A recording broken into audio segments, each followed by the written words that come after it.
what has changed that is very different from it was not just 30 years ago, but even 5 or 10 years ago, is that these technologies are now cheaper and more efficient. It wasn't true 10 years ago. It wasn't the case, but now it is. So now there's absolutely no reason not to make the energy transition. The problem now is more cultural than it is really economic.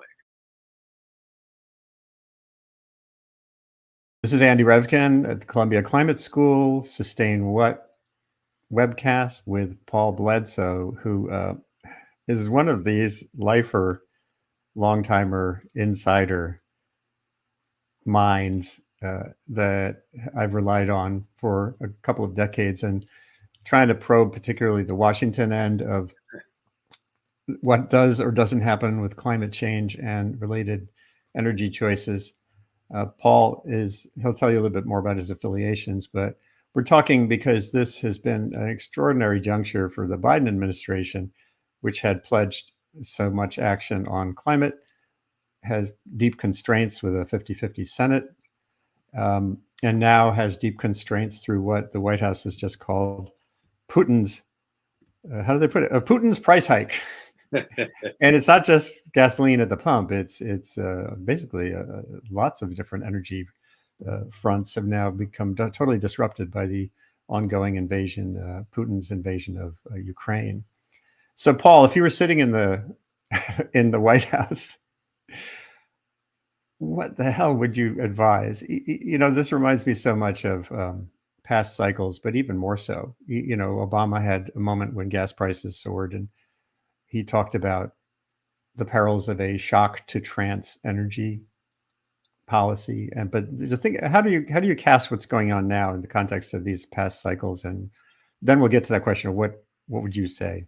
So it's ironic, of course, right? Biden came to power arguing that electric vehicles and moving off of petroleum was going to be a key part of his economic as well as climate change and energy vision.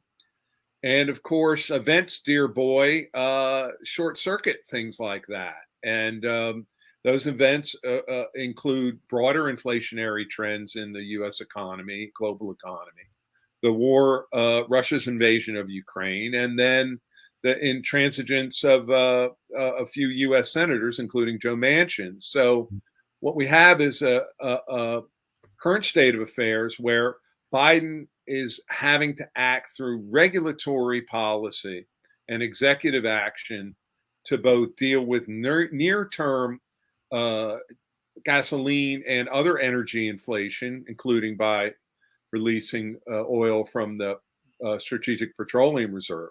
But he's also just announced today that they are promulgating the final regulations to increase U.S. fuel economy standards. So the Biden approach is increase near-term supplies to take the pressure off near-term prices, but reduce long-term demand, both through regulatory policy, increasing fuel economy requirements, but also hopefully passing electric vehicle tax incentives. Pending in Congress are the largest consumer tax incentives ever put in place that don't involve a home. We're talking about as much as $12,000 for the purchase of an electric vehicle. These are truly potentially transformative incentives. And there is huge pent-up demand in the market, I think all analysts will tell you, for electric vehicle purchases. So that legislation was passed by the House, passed by the Senate Finance Committee. Now Senator Joe Manchin, the last vote they need to pass the bill, has cast just last week question about whether he'll support electric vehicle tax incentives. So the focus on the geopolitical, economic, and climate implications of oil dependence is getting deeper and deeper. But in the long term, it's hard to imagine how we can't reduce oil dependence in the U.S. with these new technologies. Electric vehicles are cheaper than ICE internal combustion engines. They're faster. They drive better. They are going to cost society far less. This transition is in our economic, consumer, and climate interests, and the president's got to pull out every stop he can to get it done. So what would you bundle with that to get Manchin on? That's a real good question. So Manchin's focus is primarily on how to take fossil fuel industries, coal, natural gas, and oil, and transition the workers and the investment in a way that benefits those regions that are fossil fuel production intensive. And so what he has emphasized is a investment tax credit for certain kinds of investment that would do things like carbon capture and storage, but also move those industries and those specific workers toward cleaner energy, things like hydrogen power for natural gas, or so-called blue or green hydrogen that would be used through a combination of natural gas, produced through a combination of natural gas and renewable energy. So that is his focus. And I think the president and other Democrats have got to work very closely with Manchin to make sure he gets those provisions that can help these regions that are dependent and will remain dependent for some time on fossil fuel production, these kinds of investments, not just investments to the coasts. If the bill is seen as a bill that just benefits the East and West Coast and a few other places in the country, but not, for example, the swing states of the Midwest, it's going to be a failure. And so this is the political puzzle that the White House has got to solve. Yeah.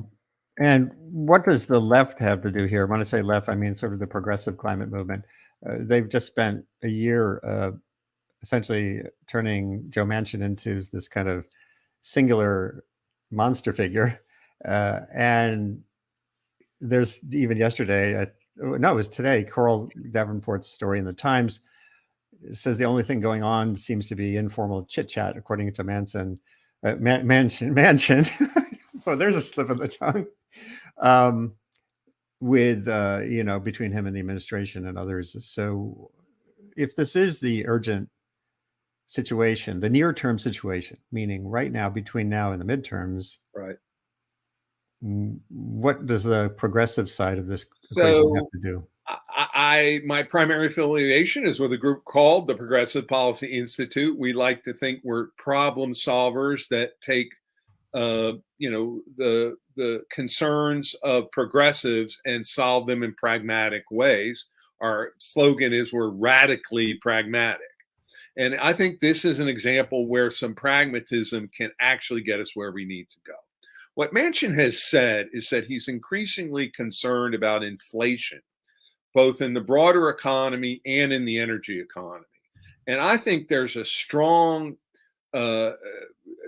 series of reports and studies that show that most of the clean energy tax incentive package will reduce long-term consumer costs and cut U.S. inflation, both energy inflation and long-term costs for both U.S. businesses and consumers. And I think this is the middle ground. The truth about these technologies is they're not just lower emissions, they're more efficient broadly. They reduce costs. And that's what's the miracle of new clean energy technologies. We're talking about not just electric vehicles, but wind, solar, energy storage, geothermal, a whole range of new technologies. And so there is an economic as well as climate benefit to these technologies specific to consumers. And I think that's the middle ground where the deal's going to get made. For example, Manchin is proposing that half of the money raised by tax increases on the wealthy to pay for this bill go directly to deficit reduction. Now, I don't think that's going to get support from other Democrats. But some percentage of the revenue raised may go to deficit reduction. I used to work at the Senate Finance Committee, and I think there are Finance Committee members, including Chairman Ron Wyden of Oregon, who would be all right with that. Maybe 25% of the total revenue gains would go to deficit reduction. But that would show good faith and place the clean energy transition in a consumer and economic frame that is more powerful politically than simply a climate frame. Yeah, but let's talk about that. There's been this effort to sell the climate problem as the problem of our age, the urgency factor. I've been at this for 35. I've been on the climate beat since the 80s, and now there's thousands of reporters on this beat. And back then there was 3 or 4 of us. And the IPCC, on this coming week, the IPCC climate panel, the UN panel, is coming out with a new report on how to mitigate climate change, building on the earlier sections. And, the UN Secretary General keeps yelling code red. And yet it always is secondary or tertiary. And in voters' minds, except for still a smallish block, it's not the issue you go to the ballot box on. That's right. So your point about putting the energy logic in the foreground seems to have a lot of merit to me as a commentator, as a thinker. Well, what has changed that is very different from it was not just 30 years ago, but even 5 or 10 years ago, is that these technologies are now cheaper and more efficient. It wasn't true 10 years ago. It wasn't the case, but now it is. So now there's absolutely no reason not to make the energy transition. The problem now is more cultural than it is really economic. And so we really do need to reach moderates in Congress, in places like the Midwest and Appalachia, and explain to them how this is going to benefit their constituents in an economic and consumer manner.